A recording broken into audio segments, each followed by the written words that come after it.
Penyerangan militer Amerika Serikat terjadi setelah kapal diduga gagal mengikuti instruksi Amerika Serikat dan tetap membawa minyak dari Iran.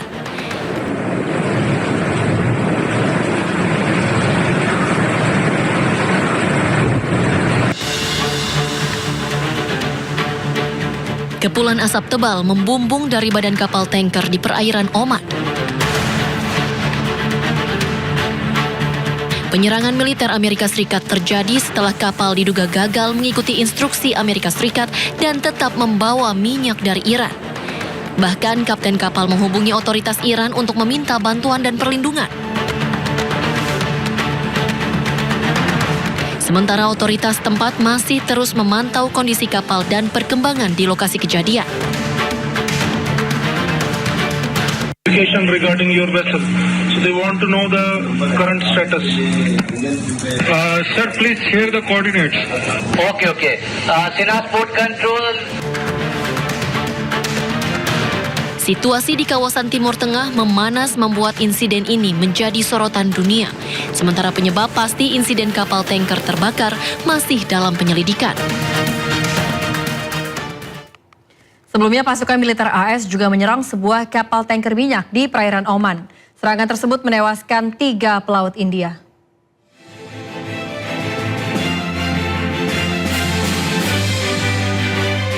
Serangan militer Amerika Serikat terhadap sebuah kapal di Teluk Oman dilaporkan menewaskan 3 pelaut India. Militer AS menargetkan kapal tanker MT Setbelo karena dianggap melanggar blokade AS di pelabuhan Iran. Akibatnya seorang pelaut India, Shivanan Chaurasia, dikabarkan tewas bersama 2 pelaut India lainnya. Keluarga dan kerabat korban pelaut India tersebut mengalami duka mendalam atas kematiannya. Shivanan diketahui merupakan satu-satunya tulang punggung keluarga. कब गए थे यहाँ से? के आपके लड़के कब गए थे यहाँ से? अरे लड़का गेले 8-9 महीना हो गए। आपसे कब बात हुई थी उनसे? बात हमसे 9 बजे रात में परसों भय। क्या बताया बाप से वो? बतावे न कि सब ठीक ठाक भाई जाए। हाँ, क्या अभी सूचना आपको मिली कि मन सूचना ये मिलल बा कि क्या काला भैया ने कम मिलल मार गइल बा ना कि क्या बा।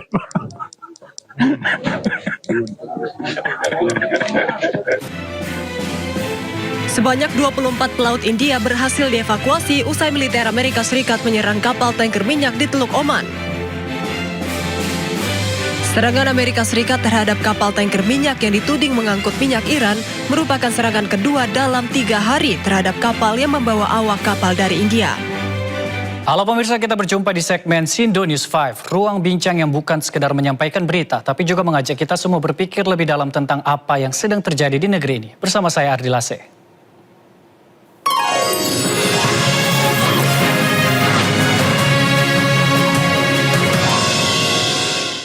Dua bulan telah berlalu sejak Agnes Jan Chezebua ditemukan meninggal dunia di aliran sungai desa Hilina, Kecamatan Alasa, Talumzoi, Kabupaten Nias Utara.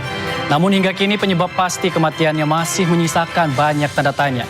Bagi keluarga, waktu tidak hanya berjalan dalam hitungan hari, tetapi juga dalam penantian panjang akan jawaban yang belum kunjung datang. Kasus ini menjadi sorotan publik setelah siswi SMKN 1 Alasa tersebut dilaporkan hilang dan kemudian ditemukan tak bernyawa. Perhatian masyarakat semakin besar karena adanya dugaan tanda-tanda kekerasan pada tubuh korban, termasuk luka dan lebam yang disebut ditemukan saat pemeriksaan. Hingga kini sebagai pertanyaan mengenai apa yang sebenarnya terjadi pada Agnes masih belum terjawab secara terbuka. Di tengah penantian tersebut, Gerakan Mahasiswa Nias Nusantara menggelar aksi damai di depan Mabes Polri dan Gedung DPR RI. Mereka meminta agar proses penanganan kasus Agnes mendapat perhatian serius dan dilakukan secara transparan. Aspirasi tersebut diterima oleh pihak Polri dan juga mendapat respon dari Komisi 3 DPR. Sementara itu pemirsa, pihak kepolisian menyatakan penyelidikan masih terus berlangsung dengan memeriksa saksi dan mendalami berbagai bentuk petunjuk. Namun bagi keluarga dan masyarakat, setiap hari yang berlalu tanpa kejelasan menambah daftar pertanyaan yang belum terjawab. Ketika kebenaran masih dicari, harapan yang paling sederhana adalah agar kematian Agnes tidak berakhir menjadi sekedar angka dalam arsip, melainkan sebuah kasus yang diungkap secara terang demi keadilan dan memastikan hukum. Ketika waktu terus berjalan, masyarakat hanya ingin memastikan satu hal. Benarkah semua upaya telah dilakukan untuk mengungkap kebenaran?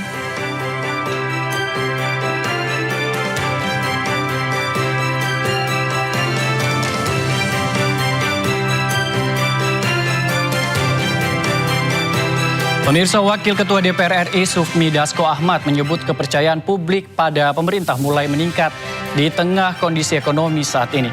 Dasko juga yakin pemerintah saat ini terus menjalankan berbagai strategi dan kebijakan untuk menjaga stabilitas ekonomi nasional. Ya, saya pikir kan kepercayaan terhadap pemerintah juga semakin kuat, sehingga itu juga berpengaruh terhadap pasar dan juga terhadap penguatan nilai tukar rupiah. Nah, saya pikir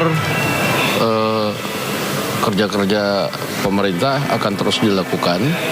Saya juga mendapatkan informasi dari pihak pemerintah bahwa dalam minggu ini dan ke depan ada strategi-strategi khusus yang akan dilakukan oleh pemerintah yang kalau saya sudah dengar akan dan saya yakini akan membuat nilai tukar atau rupiah menguat. Presiden memanggil Menteri Perhubungan Budi Purwagandi ke Istana. Pemanggilan Menhub diduga terkait rencana revisi tarif batas atas tiket pesawat. Menhub tidak merinci alasan pemanggilan, namun ia menyebut terkait sejumlah perkembangan di Kementerian Perhubungan. Namun sebelumnya, Menhub sempat memberi sinyal kuat harga tiket pesawat domestik berpotensi naik dalam waktu dekat. Revisi tarif batas atas tiket pesawat domestik saat ini juga dalam proses pembahasan pemerintah. Namun keputusan penuh berada di tangan Presiden.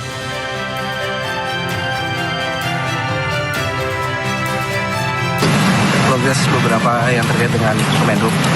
Apa yang disiapin Pak untuk temuan yang udah disiapin apa? Ya semuanya. Soal tarif batas atas Pak. TPA gimana Pak? Soal tarif batas atas. Ya itu nanti juga kalau beliau tanya kita siapkan. Tapi akan dilaporkan Pak, kan sebelumnya kan mau dinaikin tuh Pak. Itu nanti beliau tergantung beliau yang akan menanyakan. Oh, keputusannya di Presiden Pak? Enggak, maksudnya kita siapkan kalau Kepala Badan Gizi Nasional Nanik ES Deang mengatakan masyarakat mampu tidak akan lagi mendapat MBG. Hal ini dilakukan untuk efisiensi anggaran makan bergizi gratis. Ya, penerima manfaat. Ya, begitu. Ya, penerima manfaat. Sambil berjalan. Sampai berjabat lagi begitu Bu, atau yang mampu? Maksudnya yang mampu, yang kaya. Yang kaya nanti tidak dapat gaji. Jadi penerimanya siapa saja Bu? Penerima manfaat ini. Jadi nanti misalnya ya sekolah-sekolah kaya. Sekolah-sekolah kaya. Di sekolah-sekolah kaya itu. Kemudian iya itu kan seneng banget. Ini dibahas apa lagi? gimana Bu? Ini kan belum besok dibahasnya. Maaf kasih jalan. Belum. Katanya besok sore.